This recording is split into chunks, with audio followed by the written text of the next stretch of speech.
Okay, let's look at this next question. What division equation is being represented in the subtraction equation below? Sorry, in the repeated subtraction equation below. So here, what they did was exactly what we did earlier, and they already have the repeated subtraction, and so we have to figure out what division equation is being shown through this repeated subtraction. So 42, because I know here I started with 9 and then I subtracted 3. So 42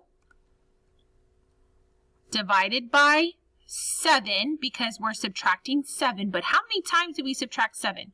1, 2, 3, 4, 5, 6. So your division equation for this problem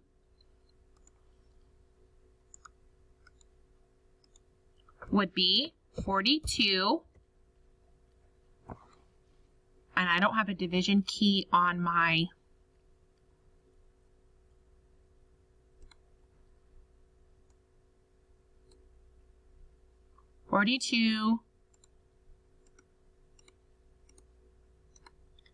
divided by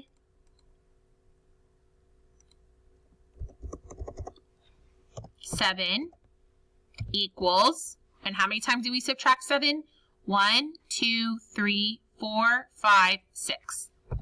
So 42 divided by 7 equals 6. When you're typing yours, you can also do 42 divided by 7 equals 6.